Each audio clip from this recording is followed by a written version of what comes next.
ഞാൻ എക്സാമിന് പോകാൻ ലേറ്റായി. എന്നും പോകുന്ന ഓട്ടോ എനിക്ക് കിട്ടിയില്ല, ഞങ്ങളുടെ ജോൺ ദാദയുടെ ഓട്ടോ. അപ്പോൾ വേറൊരു ഓട്ടോയ്ക്ക് കയറി പെട്ടെന്ന് പോവാണ്. പക്ഷേ ഞാൻ ഭയങ്കരമായിട്ട് ലേറ്റാക്കി. ഞാൻ മറന്നുപോയി എനിക്ക് ഇത്രയും ദൂരം പോകണമെന്നുള്ളത്.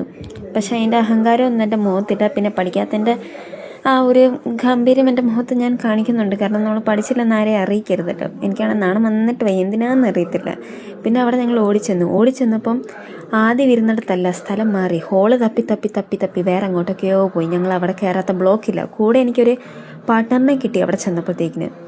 പിന്നെ എക്സാം എല്ലാം കഴിഞ്ഞു, ഞാൻ ഇറങ്ങി. നല്ല അന്തരീക്ഷം, നല്ല പ്രതീക്ഷയും, ക്വസ്റ്റ്യൻ പേപ്പറും അടിപൊളി. പക്ഷേ എക്സാം എങ്ങനെ ഉണ്ടായിരുന്നെന്ന് ചോദിച്ചാൽ നല്ല ക്വസ്റ്റ്യൻ പേപ്പർ, നല്ല ക്ലാസ് റൂം. അടുത്തെങ്കിലും ഞാൻ ഇത്രയും നല്ല ക്ലാസ് റൂമിൽ ഇരുന്നിട്ടില്ല.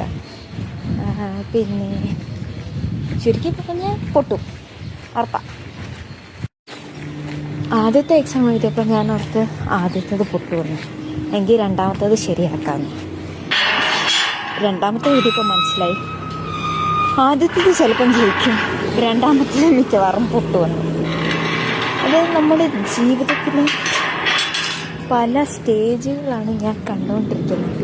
അതായത് വെച്ചടി കയറ്റമല്ല, ഇറക്കമാണ് എനിക്ക്.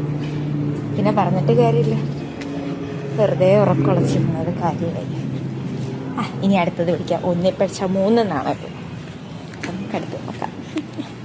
വീട്ടിൽ എന്ത് പറയുമോ ദൈവമേ. അപ്പോൾ ഓക്കെ, ബൈ, നാളെ കാണാം.